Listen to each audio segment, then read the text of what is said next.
نماز کی سنتوں میں سے سنت یہ ہے کہ فجر کی نماز میں پہلی رکعت کو دوسری رکعت سے لمبا کرنا، یعنی پہلی رکعت جو ہے وہ زیادہ لمبی ہوگی اور دوسری رکعت اس کے بنسبت کم ہوگی۔ اور دوسری یہ ہے کہ وہ رکوع میں کم از کم 3 مرتبہ سبحان ربی العظیم کہنا، جو کل بھی بتا چکا تھا۔ اور اس کے ساتھ ساتھ، چونکہ یہ اس لیے دوبارہ بتاؤں کہ اس کے ساتھ ساتھ یہ ہے کہ مردوں کا رکوع میں دونوں ہاتھوں سے گھٹنوں کو پکڑنا، مردوں کے لیے ہے کہ دونوں ہاتھوں سے گھٹنوں کو پکڑنا، جبکہ عورتیں صرف گھٹنے پر ہاتھ رکھیں۔ اور مردوں کا رکوع کی حالت میں اچھی طرح جھک جانا، اس طرح جھکنا کہ پیٹھ اور سرین سب برابر ہو جائے، جبکہ عورتوں کا اس قدر جھکنا کہ ہاتھ گھٹنوں تک پہنچ جائے۔ اور مردوں کا رکوع میں انگلیوں کو کھلا رکھنا، انگلیوں کو بالکل بند نہیں کرنا ہے بلکہ کھلا رکھنا ہے، جبکہ عورتوں کا ملا کر رکھنا سنت ہے۔ اور مردوں کا رکوع میں کوہنیاں پہلو سے الگ رکھنا، جبکہ عورتوں کا ملا کر رکھنا سنت ہے۔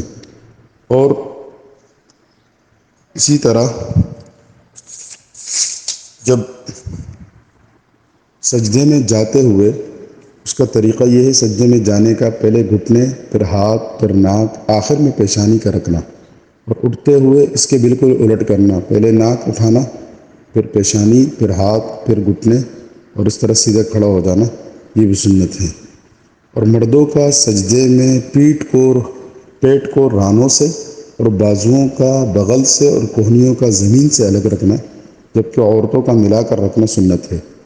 یعنی مردوں کا، اس کو دوبارہ سمجھ لیں، مردوں کا سجدے میں پیٹ کو رانوں سے نہیں ملانا ہے سجدے کی حالت میں، اور بازوؤں کو بغل سے الگ رکھنا ہے، اور کوہنیوں کا زمین سے بالکل الگ رکھنا ہے، جبکہ عورتوں کا ملا کر رکھنا سنت ہے۔ اور سجدے میں کم از کم 3 مرتبہ سبحان ربی الاعلیٰ کہنا، سبحان ربی الاعلیٰ کہنا، یہ سنت ہے۔ اور جلسے کی حالت میں دونوں ہاتھوں کا رانوں پر رکھنا، جلسہ کہتے ہیں دونوں سجدوں کے درمیان جو بیٹھتے ہیں اس کو جلسہ کہتے ہیں، تو ان میں دونوں ہاتھوں کو رانوں پر رکھنا۔ اور دونوں سجدوں کے درمیان اور اتحیات میں مردوں کے لیے بائیں پاؤں پر بیٹھنا اور سیدھا پاؤں کھڑا رکھنا، جبکہ عورتوں کا دونوں پاؤں سیدھی طرف نکال کر کولوں پر بیٹھنا، یہ سنت ہے۔ اور تشہد میں اشہد ان لا الہ کہتے وقت شہادت کی انگلی سے اشارہ کرنا، اور اس کے بعد درود شریف پڑھنا تشہد کے بعد، اور درود شریف کے بعد دعا پڑھنا سنت ہے۔ یہ نماز کی سنتیں ہیں جو آپ کے سامنے بیان ہیں۔